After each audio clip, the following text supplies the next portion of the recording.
भूल जाएंगे हर गम गम तेरा न भूलेंगे करबला न भूलेंगे करबला न भूलेंगे नस्तईन बिस्मिल्लाहिर्रहमानिर्रहीम الحمد لله الذي جعل الحمد مفتاحا لذكره وسببا للمزيد من فضله ودليلا على آلائه وعظمته والحمد لله الذي هدانا إلى ولاية الإمام زماننا ثم الصلاة والسلام على سيدنا ونبينا وحبيب قلوبنا أبي القاسم المصطفى محمد اللهم صل على محمد وآل محمد وعلى آل بيته الطيبين الطاهرين المعصومين لا سيما بقية الله في الأرضين أرواحنا له فداء أما بعد فقد قال الله سبحانه وتعالى في كتابه الكريم بسم الله الرحمن الرحيم أمن يجيب المضطر إذا دعاه ويكشف السوء ويجعلكم خلفاء الأرض أإله مع الله قليلا ما تذكرون صدق الله العلي العظيم اللهم صل على محمد وآل محمد وعجل فرجهم. First, I give my condolences to each of you on the shahadat of Imam Hussein, his family, and his companions. As we mentioned last night, that this ayah, which is verse 62 of Surah An-Naml, that we are quite familiar with. أَمَّن يُجِيبُ الْمُضْطَرَّ إِذَا دَعَاهُ يَكْشِفُ السُّوءَ. That this is the dua of Imam Zaman, Ajil al Sharif, that he will recite this upon his dhuhur. As we are perhaps quite aware that this is one of the most powerful du'as in and of itself. But one of the secrets of that, why is this so effective, this particular statement? أَمَّن يُجِيبُ الْمُضْطَرَّ إِذَا دَعَاهُ وَيَكْشِفُ السُّوءَ. Allama Tabatabai in Tafsir al-Mizan, rahimahullah, he states that Muhtar, someone who is in this state of distress or need, or he feels this hajat, in Farsi you say bichare, someone that's dishtenge, that he doesn't have something, he needs something.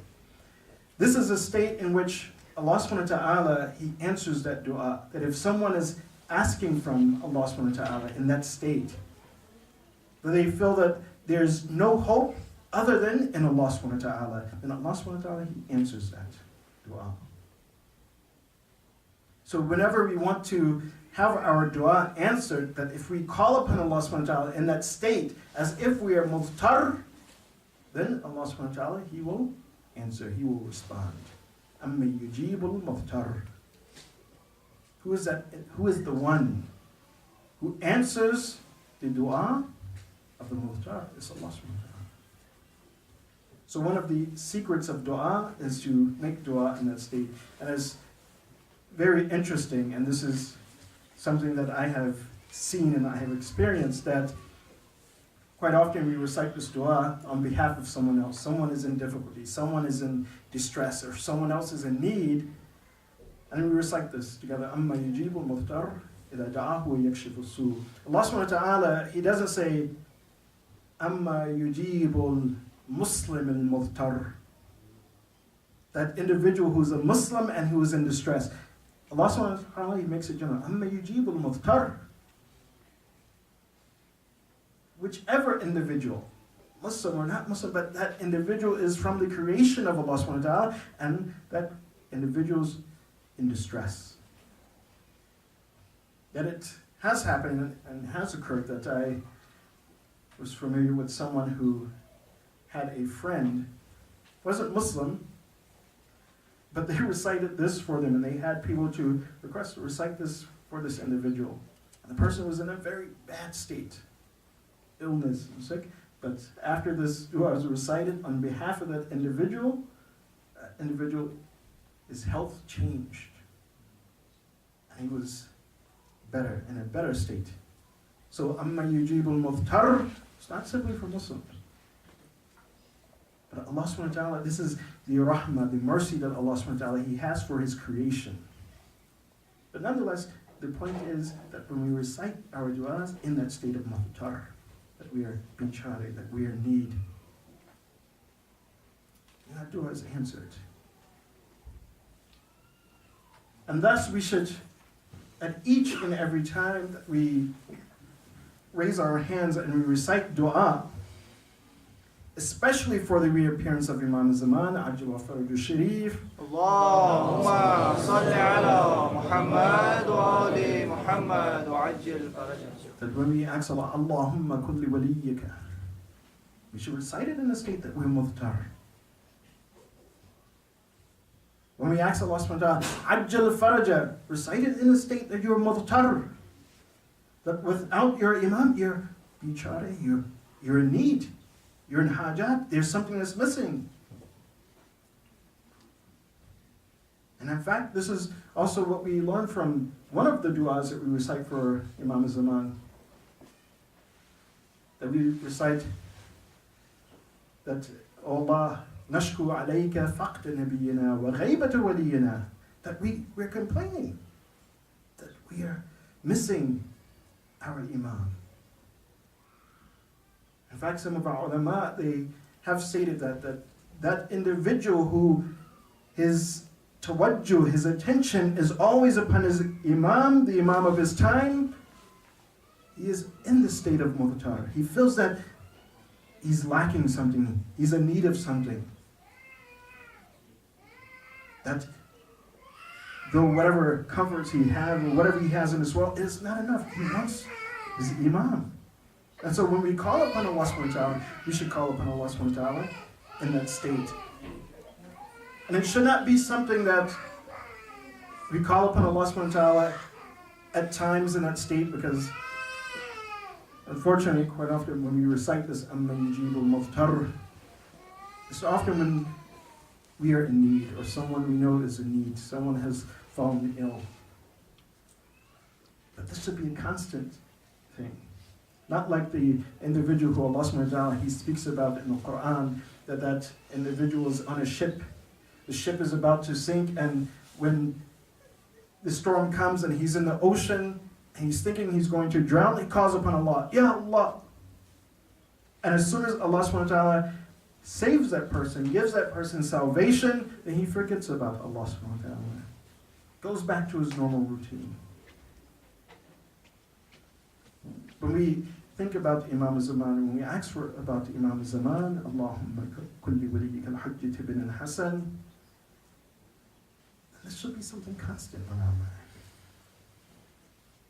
The dhuhur of our Imam. This will help us, one, to prepare for the reappearance of Imam Zaman, Ajil Faraj Sharif, but also it will help us even before that time. Having that bond with the Imam of our time. And this is something that it occurs. It's not something of the past year. Definitely one of the stories that I mentioned about one of the ulama of during the time of the first Shah, during the Constitutional Revolution in Iran, but even today, even now, one of our scholars, Shirazi,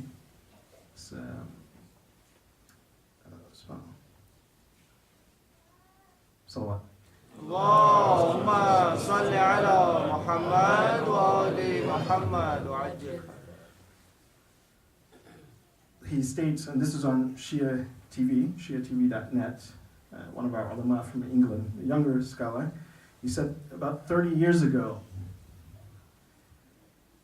that one of the students of the Hawza is in a very difficult situation. Of course, in the Hawza, you don't get a lot of money, but he was in a very difficult situation, in need, that he didn't have enough money to buy some of the things that he needed for his house, take care of his family. And when Mahdi Shirazi, he heard this, he said that this is the time that you need to connect to your Imam, to the Imam of your time. That whenever you ask for anything, seek tawassul with the Imam of your time. So that even from the simplest of things, like salt, anything, you should seek tawassul with the Imam of your time.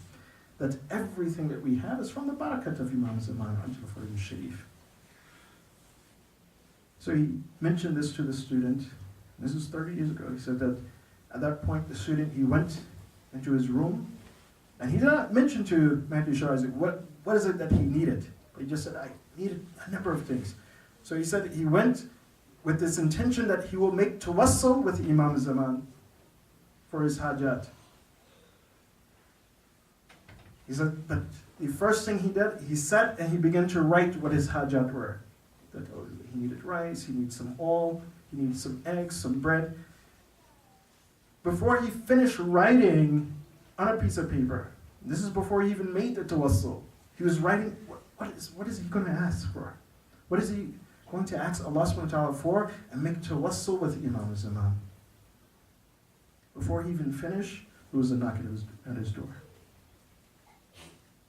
He opened the door, there was someone holding the bag. He said, these are things that you needed, that you wanted. And even in that, he found even the last thing which he had not even completed writing, it was in the basket. This is when we create that bond with the Imam of our time, then we benefit from the Imam of our time. This is something that the Imam himself, he stated that in the time of Ghaiba, he says, you benefit from me just as you benefit from the sun that's behind the clouds. On a cloudy day, you don't need to turn on your headlights. On a cloudy day and the sun is out, you still can see. It's not dark. The sun is not directly shining upon you, but is illuminating the path. So at no time should we think that, oh, our Imam is not with us, but at the same time, we want to see him. We want the sun to shine. We want to see directly this sun, this shining light. So we have to establish that bond. And as we mentioned, that this verse, Amma Yajib, and a little bit prior to that, as Allah subhanahu wa ta'ala, He guides us on how to establish that bond. قُلِ الْحَمْدُ لِلَّهِ وَسَلَامُ عَلَىٰ عِبَادِهِ الَّذِينَ اصْطَفَىٰ. That's say Alhamdulillah, thank Allah subhanahu wa ta'ala for the guidance of your Imam. And give salams to your Imam, meaning constantly establish that relationship with him.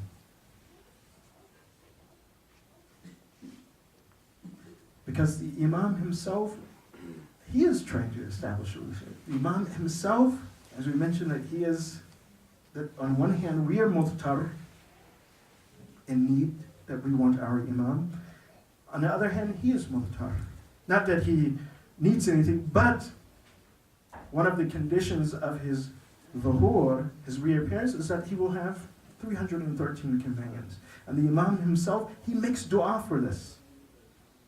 He makes dua for the state of his Shia. Those who have at least testified, La ilaha illallah Muhammad Rasulullah, Aliyun waliyullah. Allahumma salli ala Muhammad wa ali Muhammad wa ajil. That when the Imam of our time, he is trying to reach out and he is trying to make this connection. He is the one who is making dua for us, that in our hearts, do we not sincerely make dua that oh Allah, make me also among those companions.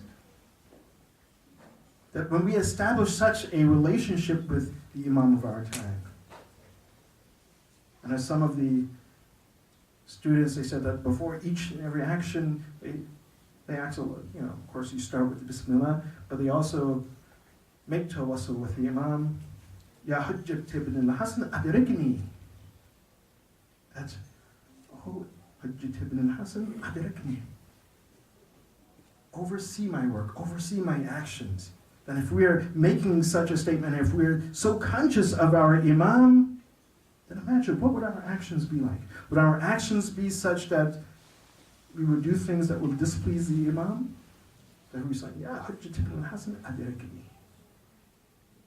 Observe me, look at me, watch me, guide me, aid me in my actions. When we lose consciousness of this, when we lose consciousness that our a'mal, just as during the time of Rasulullah, the a'mal of every abd, every servant was presented to Rasulullah, same thing with our Imam. Our actions are presented. He sees our actions. That when we say, Ya Hujjat ibn al-Hasan adrikni, that we're becoming conscious of that. We're becoming aware of that. That my actions and what I do today, what I will do tomorrow, my actions, whether it is good or whether it is bad, is presented to the Imam. He knows. He knows our state. So we should call upon him so that we can have consciousness of this, that inshallah he will make dua for us that we can become among those 313s, or at least that we can become among those Shia, those followers of the Ahlul Bayt that we should be. As we quite often we pray for Allahumma ja' mahyaya mahya Muhammad wa ala Muhammad. We cite this in Ziyarah al-Shura. That, oh Allah, make my life like the life of Muhammad wa ala Muhammad. But in order to have such a life, we have to be conscious of Muhammad wa ala Muhammad. Among the du'as of Imam al-Zaman Ajal Faraj al-Sharif, Allahumma salli ala Muhammad wa ali Muhammad wa ajil faraj. So that we are clear about the connection that even the Imam, or his consciousness of us and our actions. He says, Allahumma anjizli wa'adi wa atmim li amri wa thabbit wada'ati wamla illa arda biya adlan wa qista. This is dua of Imam al-Zaman. He says, Oh Allah, anjizli wa'adi, that hasten that promise that you have promised. And Allah subhanahu wa ta'ala made that promise that Imam al-Zaman, he will come and he will fulfill the earth with justice, as it has been filled with injustice. So Imam al-Zaman, he's asking Allah to hasten this. Just as we are calling upon Allah, Allahumma ajjal li waliyika Hujjat ibn al-Hasan. Ajjal faraja. Imam, he's also praying for that. He understands the difficulties that the believers are facing. He understands the difficulties of the Shia. Just as the people of Kufa, they called Imam Hussein alayhi salatu wasalam, Allahumma salli ala Muhammad wa ali Muhammad wa ajil faraj. SubhanAllah, if you get a chance, read what they were saying. Read the letters of the people of Kufa. They were telling Imam Hussein, hurry, ajala ilayna, that come to us quickly. Laysa lana imam. This is actually the words of Laysa lana imamun, that we don't have an imam. There's no imam with us. Hurry. So you see that this is, as I said, this story of Karbala was meant for us in a time that our imam was not here. But when we call the imam, how will we act? That when we call the imam, is our call to the imam sincere? Are we calling the imam in a state that truly we're muhtar? that we are in need, that we want this Imam to come. The Imam himself, he's praying that Allah hasten this promise that you have given. وَأَتْمِمْ لِي أَمَرِي, and make my affairs complete. Complete this command that you have given to. وَثَبِّتْ وَطَأَتِي. Wata'a is, in Arabic they say, Abna as-sabil min al-nas. That those who, again, they are following, those who are on the same path that you're on. So Imam al-Zaman, he's saying, وَثَبِّتْ وَطَأَتِي. Those individuals who are on the path that I am on, those individuals who are following me, who are claiming that they are following me, وَثَبِّتْ وَطَأَتِي, that make them firm. Make their iman firm, make their sincerity. If we're calling upon the Imam, that Allah hasten the reappearance of this Imam, the Imam himself, he says, make those individuals firm in their faith. Make those individuals firm and sincere in their actions, in their call, so that it will hasten the reappearance of Imams.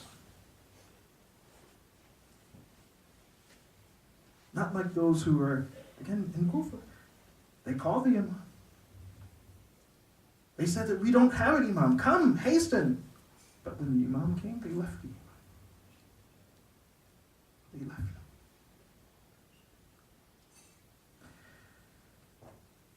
وَامْلَئِ الْأَرْضَ بِيَّ عَدْلًا وَقِسْطًا. Allah filled this earth with justice by my hands, by my actions. And again, by those who are aiding the Imam. Fill this earth with justice by my actions. What the Imam, he requires from us, that if, again, we're seeking that consciousness of Allah subhanahu wa ta'ala, we're seeking that consciousness of the Imam, we're calling upon this Imam, as Allah subhanahu wa ta'ala, he is guiding us to. قُلِ الْحَمْدُ لِلَّهِ وَسَلَامٌ عَلَىٰ عِبَادِهِ الَّذِينَ اصْطَفَىٰ. Give yourselves, give yourself. In other words, create that relation. If we are attempting to do this, we must make our feet firm upon the path of Imam al-Zaman, and upon the path of Muhammad wa al-Muhammad. Allahumma salli ala Muhammad wa ali Muhammad wa ajil farajah. One of the things that is required from that, in making ourselves firm, is our unity. As Shi'at al Muhammad, as Shi'at Ahlul Bayt, as Shi'at Imam Zaman Ajil Faraj Sharif. That if we're going to be firm, thabit, if we're going to be firm, we must have unity. And this is not something that's coming from me. This is coming from the Imam himself, Imam Zaman himself. He's the one who states, لو أن أشياءنا وفقهم الله لطاعته على اجتماع من القلوب في الوفاء بالعهد عليهم لما تأخر عنهم اليمن بلقائنا ولتعجلت لهم السعادة بمشاهدتنا. Subhanallah. He says, لو أن أشياءنا وفقهم الله, that if, only if, our Shia, those who follow us, may Allah subhanahu wa ta'ala grant them success in obedience, in obeying Allah subhanahu wa ta'ala, if they were united على اجتماع من القلوب, if their hearts were united in fulfilling their covenant, في الوفاء بالعهد عليهم, the covenant that is upon them,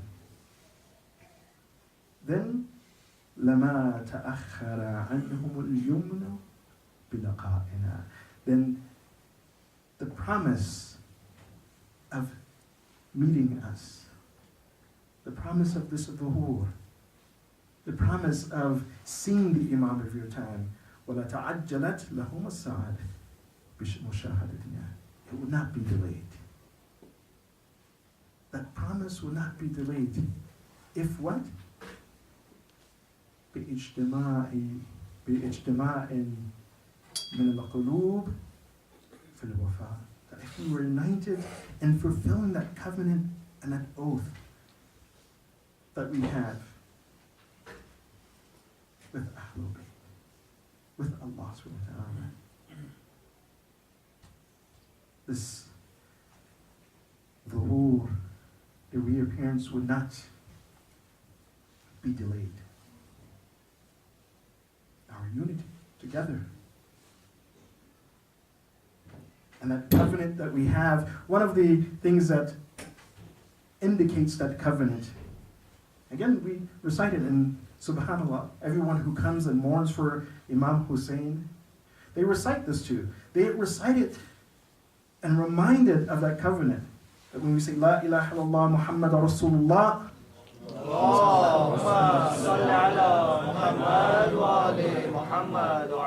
that we will follow the command of Allah subhanahu wa ta'ala. And that command of Allah subhanahu wa ta'ala is delivered to us through the Prophet Muhammad, through his Ahlul Bayt. That is a covenant. And we're reminded of this in Ziyaratul Ashura. Almost every Shia recites this. One of the lines that we recite, Allahumma inna nataqarrabu ilayka, that nataqarrab ila Allah, that we seek closeness to Allah subhanahu wa ta'ala. Wa ilaykum, and we seek closeness to you, meaning Imam Hussein, Ahlul Bayt, bimuwalatikum wa muwalati waliyikum, by holding fast to the walayat of Ahlul Bayt and holding fast to the walayat of those who hold fast to the walayat of Ahlul Bayt. تقربوا إلى الله ثم إليكم بموالاتكم وموالات وليكم. Subhanallah. Subhanallah. Meaning that each and every one of us, we have walayat over one another. And of course, those, that walayat that we have over one another, as Allah subhanahu wa ta'ala, He mentions, الْمُؤْمِنُونَ الْمُؤْمِنَاتِ بَعْضُهُمْ أَوْلِيَاءُ بَعْضٍ يَأْمُرُونَ بِالْمَعْرُوفِ وَيَنْهَوْنَ عَنِ الْمُنكَرِ. That the believing men and believing women, they have walayat and authority and guardianship over one another based on the principle that they are doing amr bil ma'ruf wa nahy anil munkar, based on the principle that they are guiding one another towards Allah subhanahu wa ta'ala. They are enjoining them for what is good and preventing them from what is wrong. And holding fast to that covenant, to this idea of walayat, this will hasten the reappearance of Imam Zama. Not simply say, well, hey, I believe in Ahlul Bayt and I have walayat of Ahlul Bayt, but those who, again, who hold fast to the walayat of Ahlul Bayt, we reject their walayat. No, subhanAllah. We say, أَتَقَرَّبُوا إِلَى اللَّهِ ثُمَّ إِلَيْكُمْ بِمُوَالَاتِكُمْ وَمُوَالَاتِ وَلِيِّكُمْ. And in order to do Amr bil Ma'ruf, which is the basis for that walayat, for the basis that we have walayat over one another, that the first condition is you know what is right and what is wrong. So that you can enjoy what is right, you can prevent what is wrong. And of course, those who have more knowledge of what is right and what is wrong, their walayat is greater. So, as an example, that yes, you have walayat over me, I have walayat over you. That if you see me doing something wrong, then it's your responsibility, it's your duty to advise me. If I see that you're doing something wrong, it's my duty to advise you. If perhaps there's something that from the responsibilities and duties that you're not aware of, in fact, your salat, the doubts in salat, about fasting, but I know that, then that means that my responsibility over you is greater. Why? Because I know that, oh, you made this mistake, so it must be corrected. Perhaps you didn't have understanding of that or awareness of that. Perhaps you didn't read the books of fiqh. So therefore, I have a greater responsibility in that regard. Likewise, our mujtahideen, they have a greater responsibility, greater wilayat, greater authority.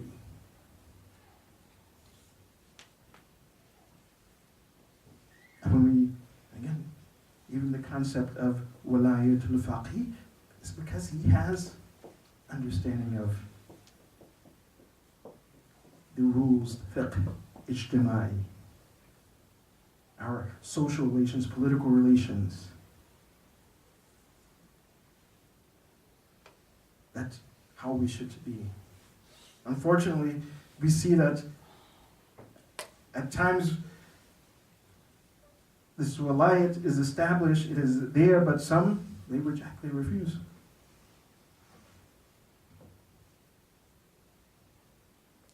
They say, oh, well, I can think for myself. Yes, you can think for yourself. There's no control in it. Why? Because, yes, he has a right over you, you have a right over him. But based on Amr bil Ma'ruf and Nahy al Munkar, what is correct according to the teachings of the Quran and Ahlul Bayt alayhim afdalu salatu wassalam. That is the basis, that is the foundation of the wilayat. Not simply because someone wants a position, someone wants power. No. But based on the teachings of Quran, based on the teachings of Ahlul Bayt alayhim afdalu salatu wassalam. In fact, just to give an example of this statement of Imam Zaman, and subhanAllah, very interesting. At least in Arabic, when he says, Law anna ashya'ana. On the one hand, this indicates on a state of this unity. Law means if. But in Arabic, there's another word that means if. Either, if. But the Imam, he uses law. Why does he use law instead of either? Either is used when you know that something is going to happen.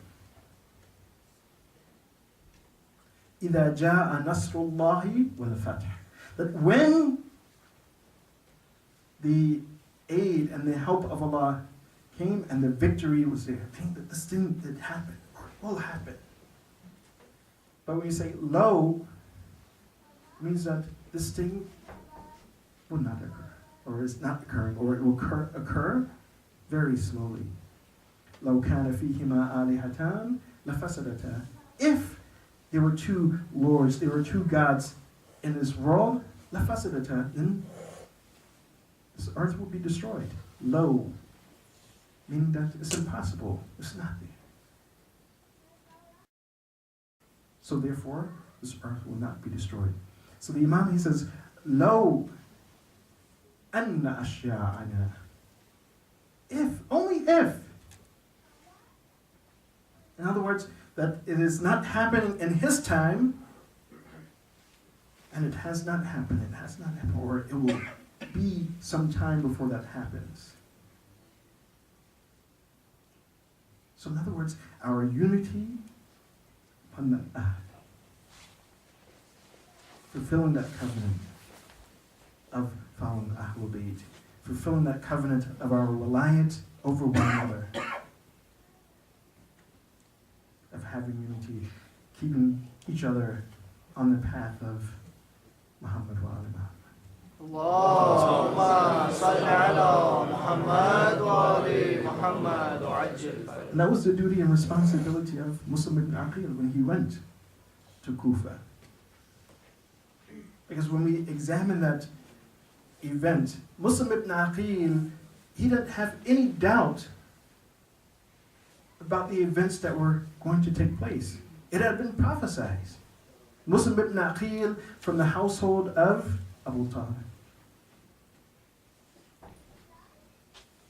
When the household of Abu Talib mourned and cried for Imam Hussein, even before the shahadat of Imam Hussein, it is impossible to think that Muslim ibn Aqil, he didn't know that this was going to happen. No, he knew.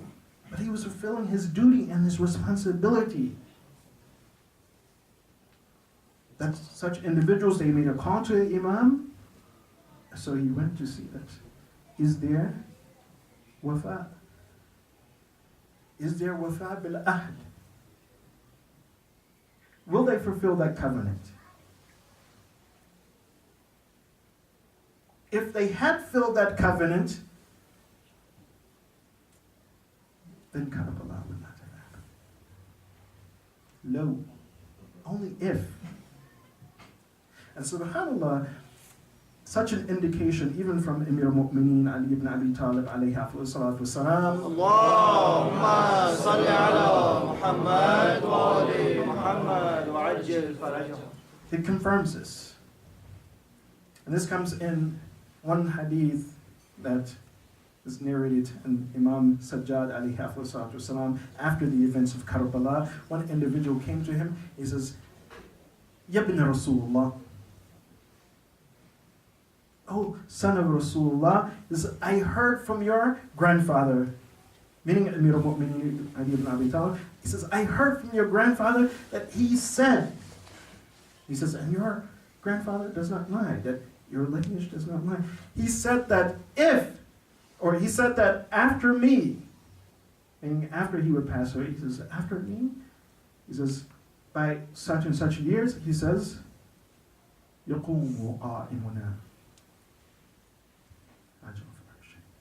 He says, the Qa'im of Ali Muhammad, he will come. And so he asks Imam Sajjad, he says, what happened? Why is it not such that the Qa'im of Ali Muhammad did not come when Amir al-Mu'mineen said he will come? And he will establish justice upon the earth. Imam Sajjad, alayhi salatu wasalam, he replied, he says, because غضب Allah, that Allah subhanahu wa ta'ala, he became angry. The wrath of Allah subhanahu wa ta'ala, the anger of Allah subhanahu wa ta'ala, the displeasure of Allah subhanahu wa ta'ala came because Imam Hussein was martyred. Of course, Imam Ali, he knew that Imam Hussein would be martyred, but it's the example that he's putting, that if they fulfill their oath and their duty, then the Zuhur would come. The Imam will appear. Justice would be established. But that covenant was not filled at that time. And we call upon the Imam. But we should call on him in a state that we're muhtar, and also this awareness that we must fulfill the covenant. Even in our time we have, again, this example, even of a call, or even somewhat of a similar situation as when Muslim ibn Aqil, he went forth to call people to that covenant. And we find this again in the words of the Amir al-Mu'mineen Ali ibn Abi Talib. In the hadith of Amir al-Mu'mineen, he states that يقوم رجل or يخرج رجل من قوم يدعو الناس إلى الحق ويتبعه جماعة ويتبعه قوم. He says, they will rise, they will come, an individual from Qawm. He will rise and he will call people towards haqq, towards truth. And some will follow. Hadith is a little bit longer, but this is the point I'm making. has not someone come from Qum? Has not Imam Khomeini rose from Qum and he called people to stand upon truth, the path of Muhammad wa ali Muhammad? Allahumma salli ala Muhammad wa ali Muhammad wa ajil farajah. To stand upon the path of Imam Zaman. And in fact, this one statement that I heard while being a student in Qum, that I have not, unfortunately, I have not read this in any books. There's a number of books that are published with the statements of Imam Khomeini, but sometimes there are some statements, as our teachers, they say, they go from chest to chest. They haven't been written, but they go from chest to chest. And this statement, unfortunately, I haven't found it anywhere. And they said that Imam Khomeini said this, but some individuals who were the students of Imam Khomeini or students of the students of Imam Khomeini, they said that he mentioned this. He says that he says he was just fulfilling his responsibility and duty. And he says, and even if we establish this government, he says, even if it doesn't last till the time of Imam Zaman, this will be great, he says, even if it doesn't last, he says, the only thing that I'm concerned that it will give time for those who want to be the followers of Imam Zaman, that they can come, that they could at least have some tarbiyah, some training, at least some safe haven for some time so that they can focus, so that they can prepare themselves for Imam Zaman. And he says, even if it doesn't last, but his whole concern was Imam Zaman. That perhaps some people will come and they will prepare themselves for Imam Zaman. In this place.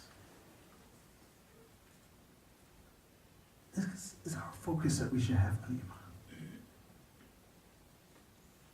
That's what Imam Khomeini wasn't for himself. Even it's lasting. He says, if it doesn't last, I don't care. But what I care about is that if some will come and they will have an opportunity to take advantage of this situation to help themselves, to train themselves, to prepare themselves for the zuhur of Imam Zaman.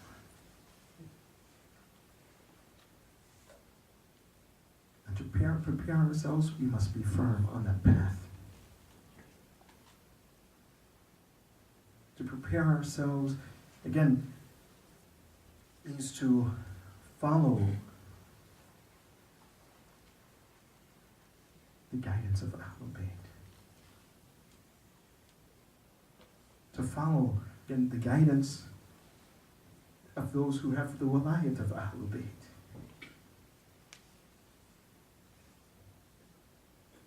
That they're not trying to lead you to some other place. No, they're trying to lead you to the Ahlul Bayt. And unfortunately, some come and they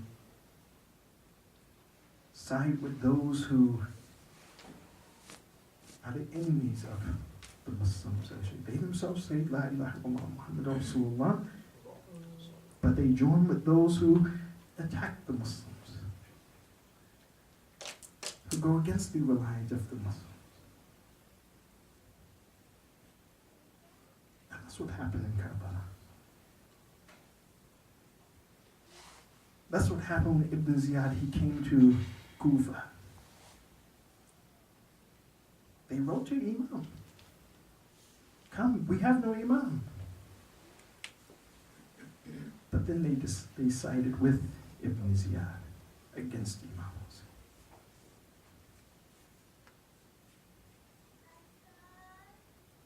Our focus should be on the Imam of our time. And if till now we have not fulfilled that duty, and we should think about fulfilling that duty. Perhaps we've made mistakes, but it's not too late to correct those mistakes. not too late to get upon the path of the Imam of our time, to make tawassul with the Imam of our time. Just as one individual, he did as the Imam, as he left from Mecca, going towards Kufa. And he met with Hur ibn Yazid al-Riyah, who stopped him along the path, but we know that Hur himself, he made tawassul with his Imam. Once they reached to Karbala, before that battle took place, to change the directions of his path. That if we have not fulfilled that duty to the Imam of our time, let us be like Hur, who changed his way, who changed his way and sacrificed himself for the Imam. That we too can make such a sacrifice. But after Hur had encountered Imam Hussein on the way, not allowing Imam Hussein to go back, he says, I cannot allow you to go back. This was the orders that Hur had at that time. He says, but I can accompany you to Ibn Ziyad. This was his orders. But as Imam Hussein and Hur, they began that journey towards Kufa, there was a place, and it said that the horse of Imam Hussein stopped at this place and it would not move forward. Imam Hussein, he asked that, what is this place? Masmu hadhihi al-ard. What is the name of this land? وَقِيلَ لَهُ Karbala. He was told that this place is Karbala. When Imam Hussein, he heard this, in one narration, it said that Imam Hussein, he raised his hands and he began to recite this dua. Allahumma inni a'udhu bika min al-karbi wa bala. That, oh Allah, I seek protection from you, from calamities and trials. Wa hada mawda'u karbin wa bala. And this is the place of trials and calamities. This is a place of death. And then Imam Hussein, he looked towards his companions and he told them, Enzilu, come down, come off of your horses. Enzilu, hahuna, wallahi, mahatta rikabina. He says, this is where our journey ends. Come down. Enzilu, hahuna, wallahi, mahatta ركابنا والسفك دمائنا. This is the place where our bloods will be spilled. ها هنا والله قبورنا. This is the place that our graves will be dug. Come down from your horse. ها هنا والله سبيا حريمنا. This is the place where our women, our children, our yatim, they will be held captive. They will be taken into captivity. بهذا حدثني جدي رسول الله. My grandfather, he has told me this. He has promised me this. When Zainab al-Kubra, she heard these sayings from Imam Hussein, she came forward, Ya akhi, oh my brother, Ya akhi, hada kalamu man qad aikana bil qatal. That what are these words? These are the words of someone who is certain of his death, that he will be killed. وقال الحسين نعم.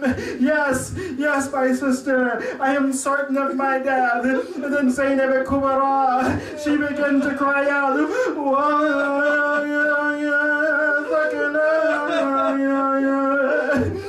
but loss we will have with the death of Hussein. When the women heard this, the women, they began to cry. And then it stated that they can hear Kulthum, that she began to cry out, Kulthum, Badat tunadi, wa Muhammadan, Kulthum, she began to cry out, oh Muhammad, wa Muhammadan, wa Ali, oh Ali, she began to call out to the Ahlul Bayt, wa Umma, wa Fatima, wa Hasana. Subhanallah, listen to the words of Kulthum, that her heart breaks and she calls upon Fatima twice. Wa Umma, oh my mother, wa Fatima, oh Fatima. Even Dili Kulthum misuze baraya Fatima. Dilish misuze ke pisare Fatima kushtimishe. Dilish misuze ke pisare Fatima. Yikishtuye rahme madarish. بدون از دنیا رفت یکیش مسموم شده ولكن امام حسین با شمشیر کشته میشود نه تنها با شمشیر کشته میشود سرش از بدنش جدا میشه پس کلثوم دلش میسوزه برای مادرش میگه وا اما وا فاطمه کلثوم she said that Imam Hussein he will be killed, that the last son of Fatima will be killed. One was martyred in the womb of Fatima, one was martyred by poison, but Imam Hussein, he will be killed by the sword and his head will be decapitated from his body. Hussein,